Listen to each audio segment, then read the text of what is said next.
With a major selection of the looks your kiddos love starting at just $4 in the Walmart app, a new school year means a stylish new them. Who knew? Find skater skirts and Crocs that say, I'm casual but cool. Sparkly sneakers that say, it's my classroom, you're just learning in it. And preppy polos that say, I'm the teacher's pet, even if they're mommy's menace at home. Find their favorite styles starting at just $4 in the app. The Walmart you thought you knew is now new. Love espresso, drip coffee, and cold brew? With the Ninja Luxe Cafe, if you can crave it, you can brew it. Espresso, balanced. Drip coffee, rich. Cold brew in a flash. With Barista Assist technology, you brew with no stress and no guesswork and make perfect silky microfoam hands-free from dairy or plant-based milks. Shop the Ninja Luxe Cafe at ninjakitchen.com. A massage chair might seem a bit extravagant, especially these days. 8 different settings, adjustable intensity, plus it's heated, and it just feels so good. Yes, a massage chair might seem a bit extravagant, but when it can come with a car, suddenly it seems quite practical. The all-new 2025 Volkswagen Tiguan, packed with premium features like available massaging front seats, it only feels extravagant. You set the table, put on a playlist, even made the lasagna from scratch. And now you're wearing it. OxiClean Max Force Spray tackles tough, set-in stains the first time. Adulting is hard. Fighting stains shouldn't be. OxiClean Max Force. It's not clean unless it's OxiClean. In the time it takes us to say we're making a damn delicious caramel iced coffee with Folgers Instant Coffee, you know we're all about that drizzle. You could be savoring every sip. Damn right. It's Folgers Instant.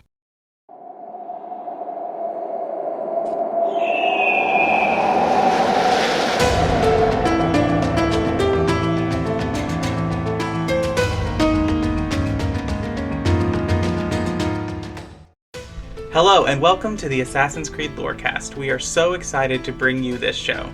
Our podcast is all about unraveling all of your favorite mysteries from the Assassin's Creed games. Each episode will be talking about a different topic in the Assassin's Creed universe. From Pieces of Eden, solar flares, and the Isu, to the Hidden Ones, the Order of Ancients, and of course, the Animus. We will seek to uncover it all. So join us and maybe even take a leap of faith.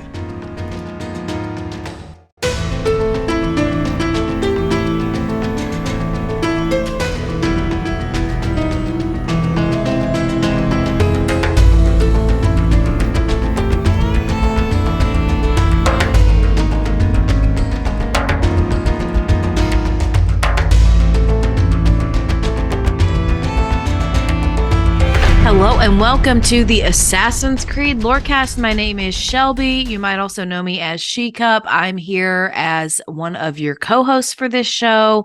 And we've got a pretty interesting topic to cover today. But first, I will let my co-host introduce himself. Austin, also known as Teacup.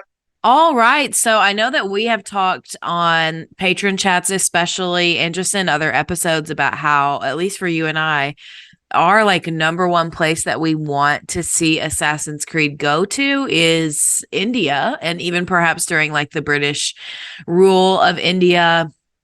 And we just feel like that would be a really interesting topic. So it's really exciting for me to see that we are talking about the Sikh Empire, which is at least adjacently connected to that part of the world and that era. So I'm pretty excited for our topic today. Yeah, me too. And it's very connected to the era we're talking about. The Sikh Empire is the ruling body of government that the British Empire dissolves when they colonize India. Yikes to that. But I mean, I feel like it's just an area and a part of the world that has such a rich cultural background that there are so many really interesting and cool ways that you can tie that into the Assassin's Creed narrative. Right. And it is a very interesting thing because just that part of the world, particularly what we consider the Middle East, that area over into India, is really like not only what we think is the birthplace of humanity and life with the uh Tigris and Euphrates rivers and that Fertile Crescent and all of that in there, but it is the birthplace of a good portion of all of the major religions of the world. Yeah, like all of the dominant, so to speak, religions that have like the largest numbers in our world, like they all come out of the Middle East and even into Asia and Southeast Asia too. And so it is a very I feel like in my conception and my education, like I feel like that's not something that we study a lot. And I feel like it's something that we should when we're in school. Because you're right, it is so important just to the history of the world. Yes, it really is. And so talking about religion, I think we should talk about what a Sikh is. And it's Sikh spelled Sikh, and it is pronounced Sikh, like I will like hide and seek. There's a difference between the Sikh Empire and the religion we know as Sikhism. So those are not the same. I had to do actually quite a bit of research to figure out that these are not the same, and they're kind of related, but not really related. Here's a question. So Mhm. the people that have created and led the Sikh Empire, they were members of the Sikh religion.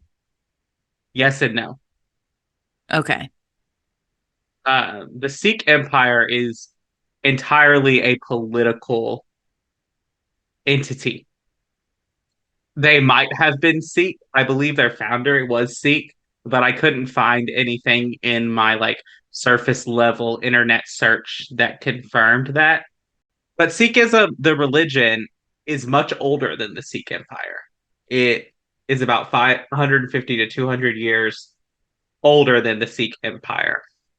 But I think the influence of this area is that the religion does influence this. And I think that, in our days, like those who practice Sikhism and who identify that, they are called Sikhs. So likely there is probably some connection that there were leaders, or at least culturally, they identified in this place. There's an interesting connection between the history of the religion and the empire because they originate in the same area, which is the Punjab area of India, which is right on that. If you're looking at a map where India and Pakistan meet, it's kind of around that order, sitting on that border there. I don't want to dive a lot into the beliefs of Sikhism because it's not really what we're talking about. I just want to give a little history of how it was founded. Sikhism arises during a great turmoil in the Punjab region of South Asia. It exists on the border between Hindu or Hindi India and Islamic Pakistan. And so as they're going up, there's a lot of tension between Islam and Hinduism. And then Sikhism kind of arises as a bridge between the two groups. Uh, and this is kind of just a thing. Hinduism as a whole tends to be a pretty accepting religion of other ideologies because there's a big belief that like there are many paths to enlightenment, there are many paths to nirvana, and so whatever path works for you works. And so Hinduism tends to accept other religions that are around there and like, yeah, that's okay. It's just another path. It's another part of Hinduism. That's a very surface level historical overview. And that's really Sikhism kind of arises as a bridge between Hinduism and Islam. That's a very, very surface level overview historically. There's a lot of nuance and conflict and a lot of more details in their actual rise and creation. But that's a good summary. And for our purposes with Assassin's Creed, that summary will do. So the Sikh Empire rises up at the end of the 18th century. And so, for those of you who are not big history buffs, and I always have to remind myself of this, the 18th century is the 1700s. And so, the founder of the Sikh Empire is Ranjit Singh. He creates the empire when he conquers the city of Lahore, which is like the center of the Indian government at this point. And so this action makes Singh the Maharaja, which is like the prince, the king, the ruler of this state. The empire stretched from the Pakistan border all the way to Tibet, which makes it the 19th largest empire at the time. So this empire is unique in the area because, and I think that this is where we see the influence of Sikhism into this empire. They allowed for anyone, regardless of religious affiliation, to hold power in the government. Now, this is unique for this area because in this area, historically, there had been a lot of connection between religious leaders and governmental leaders. And so they weren't always one and the same, but typically there was a connection between the dominant religion and those who ruled in the government. So this would be a unique thing in this area at this time, that they're allowing anyone, regardless of religious affiliation, to hold power in the government. And I think we see this in that Sikhism, the religion, existed and rose up out of a need to bridge between two conflicting religions. Yeah, and I also think this is pretty revolutionary just for this time period in general, like the 1700s, throughout the world. It's like, okay, well, our country is Catholic, or our country is Protestant, or our country is fill in the blank. And so to be a leader, to be a governor, to be a ruler, a politician, a monarch, you are also that particular religion, or whatever the case may be. So I think that that's a pretty worldwide happening, especially in the 1700s. So it's not just limited to India, Southeast Asia, this part of the world.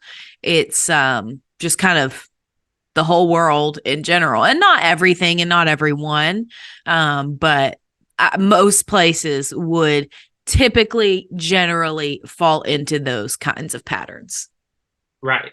And it is interesting because if we think about the time frame of when this is happening, Singh conquers in 1799. So literally like the last year to be able to qualify for the 18th century. Oh, right. So the 1800s too. Yeah. But if we think about all the things that are going around, like America, as we know it under the Constitution, is only 10 years old. Right. And the idea that we would have a country that established no state religion, and not only didn't establish it, but stated in their governing documents that there will be no state religion. That was very unique for the Western world at the time. I can't speak to outside of the Western world because I just don't know. But at least in the Western world, it was very unique for the time. And then India in this place coming up there. So we've talked a lot about our actual history and not a lot about the Assassin Creed history. Here is where it gets fun. Ranjit Singh and his family are the guardians of the Koh-i-noor diamond, which we know in Assassin's Creed universe is a piece of Eden, not just a piece of Eden, but a particularly powerful piece of Eden. This piece of Eden, this conversation about the diamond, like, it's so hard to take the Assassin's Creed lore of this diamond outside of the real historical record too, because like it's so completely intertwined with Great Britain, with the history of colonialism, with India, with, friggin' Charles and Camilla. Like, she's up there wearing the crown, So, like, it's so tied into our history and even our modern day things that are going on right now. So it's kind of hard to separate and classify it as like, oh, well, this is Assassin's Creed, and now we're going to talk about our world. Like, it's difficult. Right. And like, it's just so hard to not talk about the Sikh Empire and the Koh-i-Noor diamond, because like the fact that it still sits in the British crown is still left over from colonialism. Like, it is, I don't think it's a sacred piece to India. I don't know enough to say that it is or is not, but it at least is significant historically, and it still sits in the possession of their colonizer. Yeah, and like when they got their freedom, and I don't know what the reason was. I don't know what the arguments or any kind of negotiations were about this diamond and whether or not it even had conversations about returning it. But, it's pretty crazy that they got their freedom, but they didn't get their stuff back. Mm-hmm. Before we jump into our actual Assassins versus Templars moment of this, which will center around the Koh-i-Noor, let's take our mid-break. All right, let's do it. This episode is brought to you by Mott's Applesauce. So you're looking for a snack your kid will love and you can feel great about? Give him a Mott's no sugar added applesauce pouch. Made from real, delicious apples and a good source of vitamin C, too. Perfect for tossing in a lunchbox or grabbing for on the go. Mott's. Real apples make real good applesauce. Learn more about Mott's no sugar added applesauce at Motts.com. Eczema isn't always obvious, but it's real. And so is the relief from Ebglyss. After an initial dosing phase, about 4 in 10 people taking Ebglyss achieved itch relief and clear or almost clear skin at 16 weeks. And most of those people maintain skin that's still more clear at 1 year with monthly dosing. Ebglyss, lebrikizumab LBKZ, a 250 milligram per 2 milliliter injection, is a prescription medicine used to treat adults and children 12 years of age and older who weigh at least 88 pounds or 40 kilograms with moderate to severe eczema, also called atopic dermatitis, that is not well controlled with prescription therapies used on the skin or topicals, or who cannot use topical therapies. Ebglyss can be used with or without topical corticosteroids. Don't use if you're allergic to Ebglyss. Allergic reactions can occur that can be severe. Eye problems can occur. Tell your doctor if you have new or worsening eye problems. You should not receive a live vaccine when treated with Ebglyss. Before starting Ebglyss, tell your doctor if you have a parasitic infection. Searching for real relief? Ask your doctor about Ebglyss and visit ebglyss.lilly.com or call 1-800-LILY-RX or 1-800-545-5979. This summer, try the new Strato Frappuccino blended beverage at Starbucks. It's the classic blended iced coffee you know and love, now topped with a creamy layer of handcrafted brown sugar cold foam. Available for a limited time. Your Strato Frappuccino is ready at Starbucks. Ma cos'è? Shoot! Shoot a flying demon! You weak fool! Get a job! Christina! Who's there? Me! Oh, it's you. I should have known. May I come in? Fine, but only for a minute. A minute is all I need. Indeed. Well, wait, that came out wrong. All right, welcome to the middle of the show. This is where we talk about all things that have to do with the Assassin's Creed lore cast and not the lore of Assassin's Creed. The first thing we do every single week is we thank our patrons. Thank you so much to all of you who support us. And we also shout out our new patrons. And we do have a new patron to shout out today. Thank you so much to Nathan P., also known as Chaos. Welcome to the Master Assassin tier. We will definitely see you at our next patron chat in November.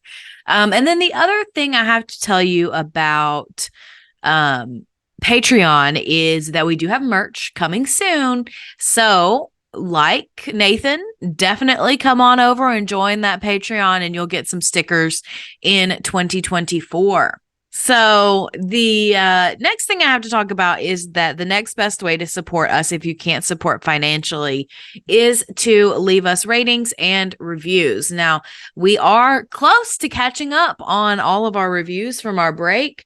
So Definitely hop on over to Apple or to Spotify and leave a comment if you feel so led. It's a great way to support us and helps get the word out about our show. So this review I have to read today is actually a Spotify comment left on the Alexios versus Cassandra conversation we had with N7 the Legend. And Mr. R says this: "Thanks for being an awesome, informative podcast. I'm a big AC fan, but have never done the books or comics. So I'm learning all of the new lore. 5 out of 5 stars. Thank you so much, Mr. R, for that awesome review." The next thing I have to tell you about is our Discord server, which is an amazing, awesome place on the internet. You want to come hang out with some like-minded people, definitely jump over there. We are currently getting ready to do a giveaway for some Dragon Age merch. So if you're also a Dragon Age fan, definitely hop on over there and get all the details. And then, of course, the last thing that I have to tell you about is my playthrough of Assassin's Creed Valhalla, and I do have some really important news to share, and that is that I have finished the base game and am working on the DLCs now. What are your thoughts? I don't know. I'm honestly just so confused. I feel like there were some things that I really loved about this game. There were some things I really hated about this game. But I think the bulk of this game is stuff that's like, okay, cool. What's next? Like, it's not like I did not love this game.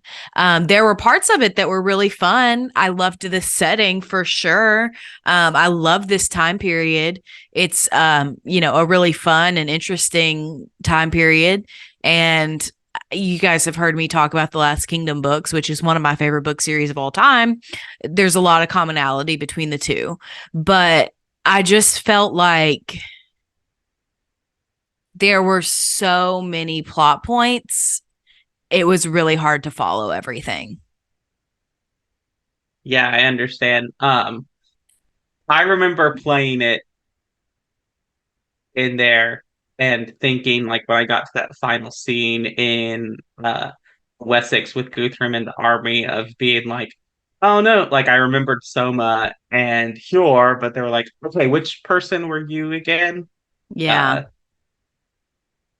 I was really sad that Soma died. I didn't really care about Hjor because I didn't really like him. I thought he was the traitor from the get-go with that quest, but whatever. I really, really liked how they handled Alfred. I think he's a really interesting historical figure, polarizing, a little extreme, but really interesting. Like, he's a villain I really like, and I wouldn't really classify him as a villain, so to speak, but I really, really loved that, like, they didn't make it ahistorical and have Eivor kill him and then him miraculously, like, survive. And at the same time, they didn't make him some like gung-ho Templar, because we know from the historical record, like, he would have had major issues because he was a truly devout person. And I do believe that he was a truly devout person. And so he would have had major issues with their theology, with the Templars' theology and being not Christian. And so I appreciated that they kind of found this middle way of, like, Alfred is a Templar, but he also, like, doesn't like them, and is willingly saying, like, no, we're done here. So I really enjoyed that part of it too. Right, and I liked Alfred's take on, because he basically ends up dissolving the Order of Ancients. Like, that's his goal. That was his goal as, like, the poor fellow. And it's just really interesting to me, like, his reform, like, where the Templars are now and his reform, because you can really see, and what makes Alfred so complicated is that he really does want a world that's good for everybody. He wants it to be Christian because he believes that's the best world for everybody. But he wants a world that is good for everybody. And that's so contrary to how the Templars in the rest of history act, because they're about, we want the world that's best for us. Right. Yeah, I completely agree. And so anyway, I enjoyed that storyline. And I think the thing about Valhalla that I enjoy the most is the historical stuff. And I think that goes for most of the AC games, but especially in this game, I loved the historical narrative. I loved building Ravensthorpe. Like that was awesome. I loved that. The things that I didn't like so much, I didn't particularly like the modern day story. I felt like it was convoluted, and I felt like Layla does not look like Layla, and we've talked about that, and we don't have to go over it again. So moving on. Didn't love that, but like it would have been fine. Whatever. But the thing I hated about this game, and this may be a hot take, I don't know. I absolutely disliked the Norse god lore that you're basically reenacting. I didn't like any of that. I didn't like going to Asgard or Jotunheim or wherever the hell else you go. So I did not like that. I did not enjoy fighting Odin. I think my game glitched for a while and I was just stuck running around, running away from him in this like black area that looked like the loading screen. And anyway, from the beginning of this game, when Odin was like hovering over my shoulder when I'm assassinating someone, every time, and Austin can attest to this, every time I was like, why is he here? He is so creepy. Go away. And you were just like, oh, sister, you don't know what's coming kind of thing. So that was the part of the game that I disliked the most. Yeah, I can see that. I didn't love all the Isu stuff. I was much more interested in the Isu stuff in Odyssey than I was in Valhalla.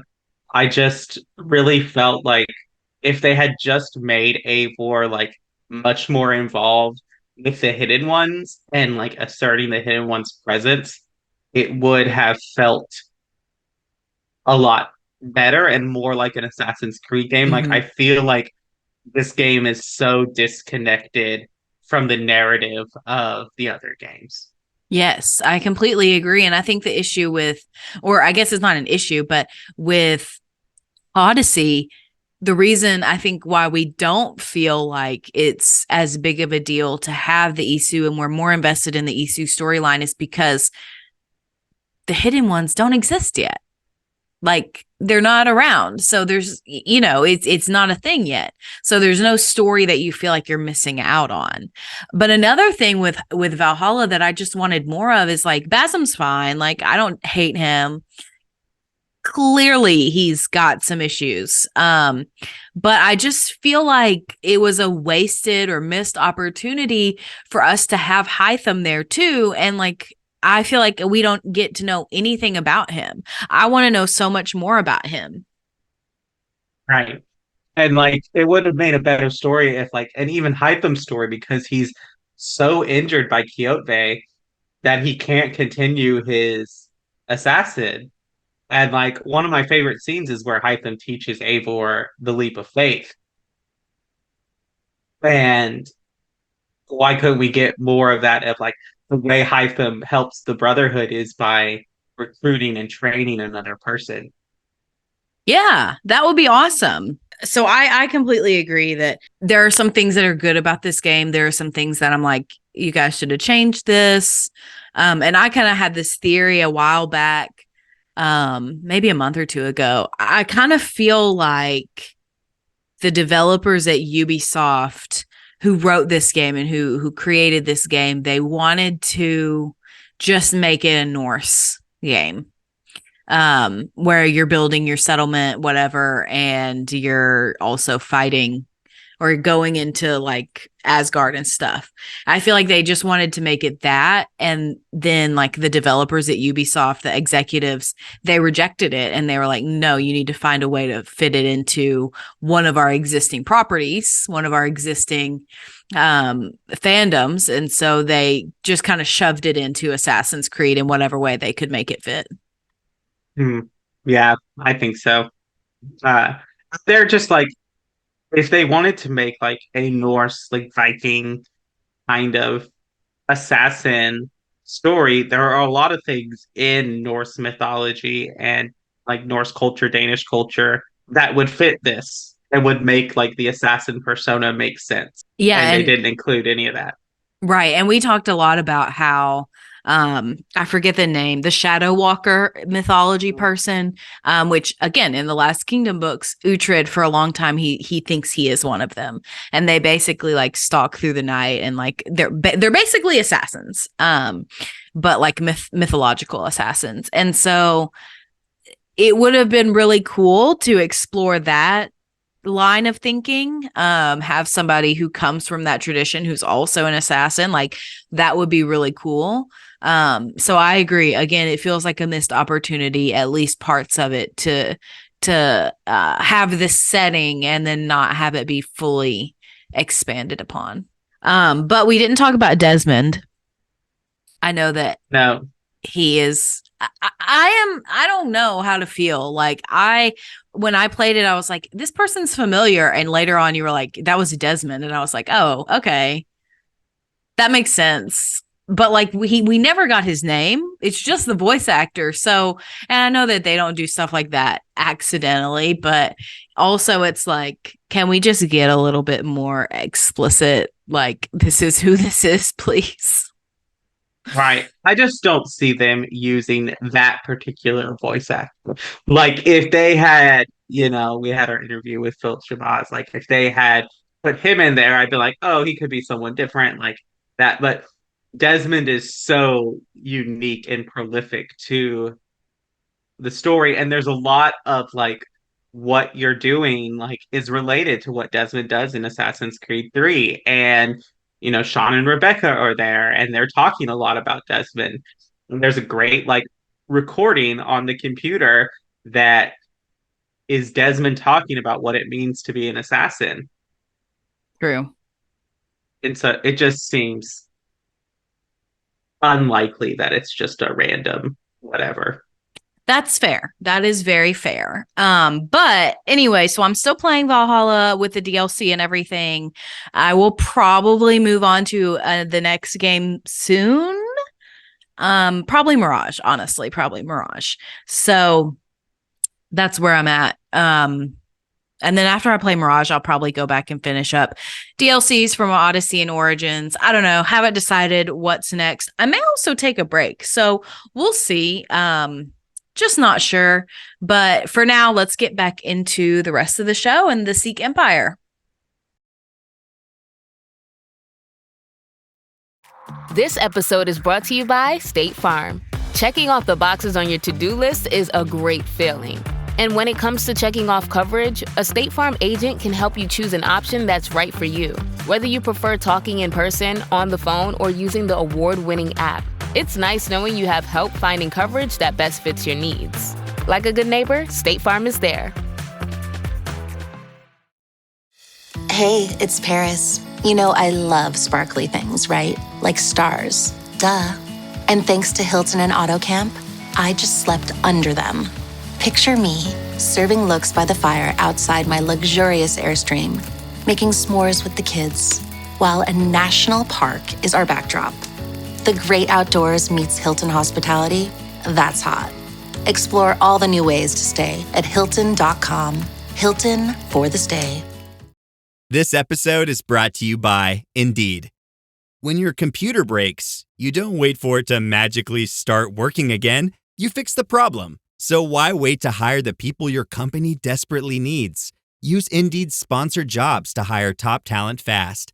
And even better, you only pay for results. There's no need to wait. Speed up your hiring with a $75 sponsored job credit at Indeed.com/podcast. Terms and conditions apply. Malaka! Malaka! Malaka! Unless the legend is a lie, you are the man I long to meet. Renowned master and mentor. It's your auditori de la la la. Prego. Forgive me. I have a hard time remembering that Italian gibberish. I'll see you all at the selection ceremony, ladies. I especially hope you show up. Let me guess. He's rich. So it's time for the Assassins. So as you guessed it, maybe you guessed it, the Assassins highly back Ranjit Singh and serve as protectors of the Sikh Empire. which makes sense. Like the Sikh Empire is very focused on justice and choice and everyone having a say and or participate in everything, which makes a lot of sense. So in 1839, the mentor, Hamid, seeing the incursion of British Templars into the Indian country, tasked assassin Arbaz Mir with locating a map that detailed the Koh-i-noor. This map showed that the Koh-i-noor was in the possession of Ranjit Singh, and Hamid tasked Arbaz to obtain the diamond and to protect Singh. So, with the help of a slave boy named Raza Sura, Arbaz tracked the diamond to an Isu ruin and successfully obtains it. However, Templars are onto them. They track him and arrest Arbaz, and this distraction also allows the Templars to poison Singh. Arbaz eventually escapes capture, and the fight for the diamond begins. The assassin ally and princess, Pyar Kuar, attempts to use the diamond to help in the fight. She doesn't really know what she's doing. And as we know, if you do not have the correct amount of Isu DNA and you attempt to use a piece of Eden, it doesn't work out well for you. It can have very, very big repercussions. So she starts to change into this Isu projection. And so the Templars freak out at this. Naturally, they freak out and what's happening. And so one of them tries to shoot her as she's in this Isu projection or whatever, and it releases a blast from the Koh-i-noor that kills all the Templars and the Imperial Guards. And so the Koh-i-noor then remains in Hamid's protection. So after this, they basically say, we'll take this over. Let us guard it. We're the ones who need to guard humanity. We are assassins. We work in the dark to serve the light, blah, blah, blah. But then he's captured by Templars. It's important to note that while this is going on, the colonization and Britain's control over India is just ranking up and increasing and increasing. It's becoming more and more difficult for the assassins to exist in India at this point because of Britain's control over the country. So he is captured by Templars who take the diamond. So naturally, his right-hand man, Arbaz, who did that, pursues the Templars after rescuing Hamid.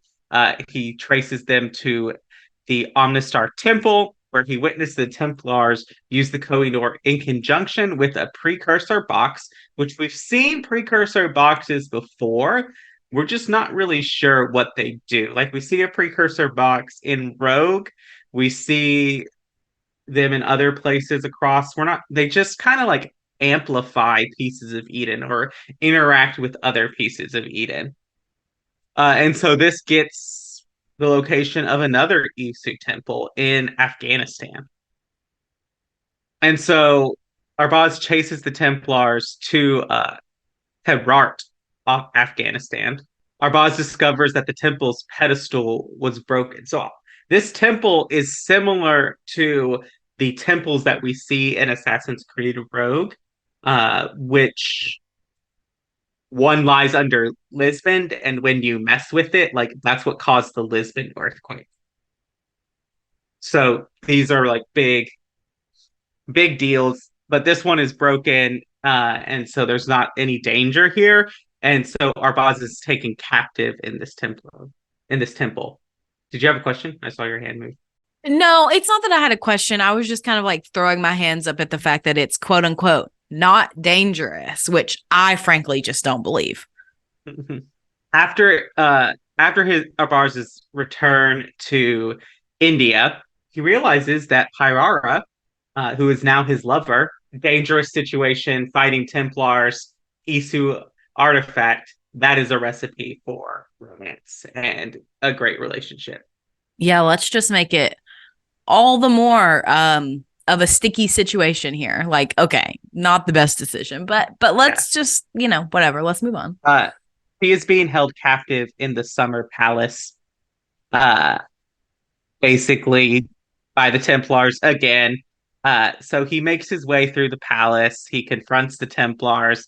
Pyara is not just a passive prisoner. She, while held at gunpoint, stabs one of the Templars and allows Arbaz to steal the Koh-i-noor, rescue her, and they flee, where we then get this connected into the greater Assassin's Creed narrative. He meets fellow assassin Ethan Fry. Now, that last name might sound familiar to everyone. Ethan Fry is the father of Jacob and Evie Fry.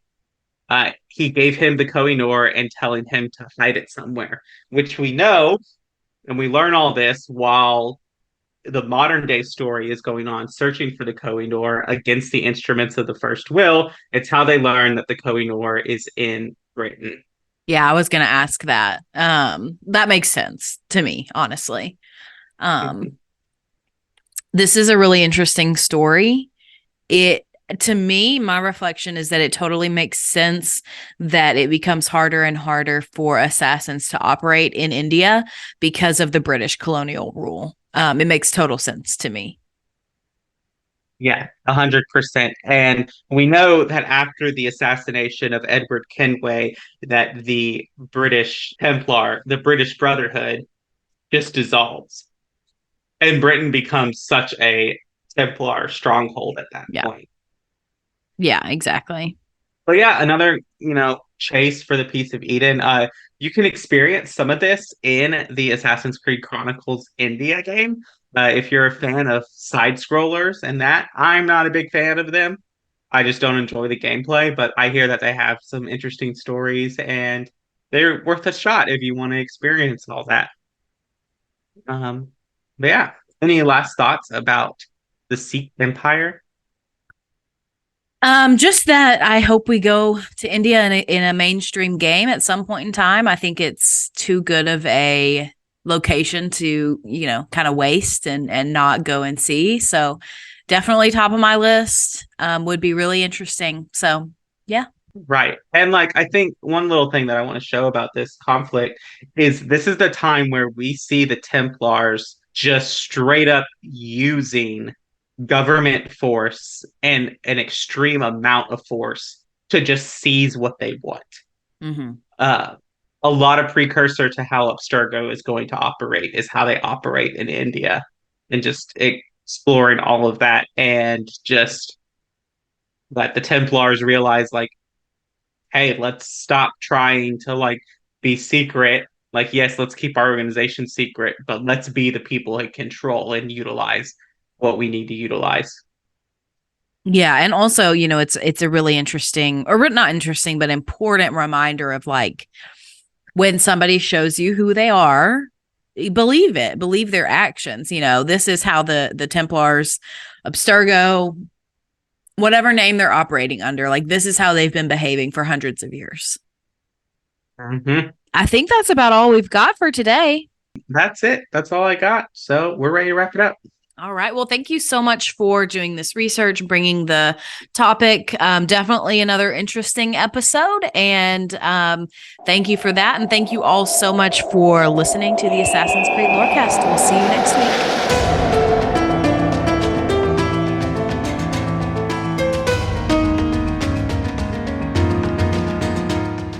Thanks for listening to the Assassin's Creed Lorecast. You can find us on Twitter at ACLorecast.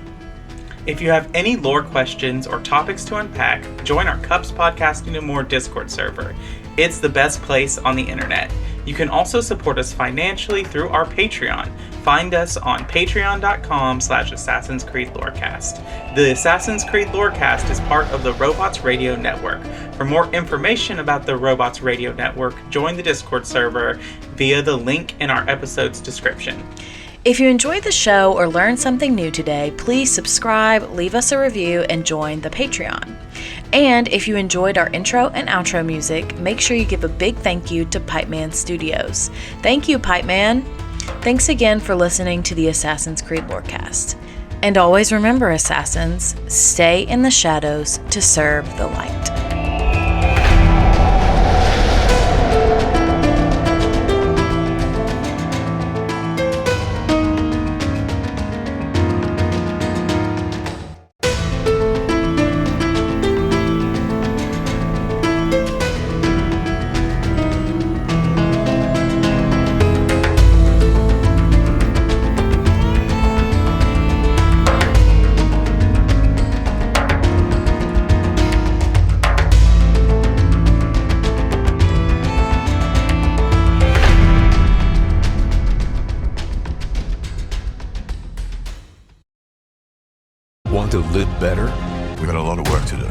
Join Chris Hemsworth in National Geographic's new Disney Plus original series, Limitless. Live Better Now. I'm diving headfirst into cutting-edge science to uncover 3 powerful secrets to living better right now.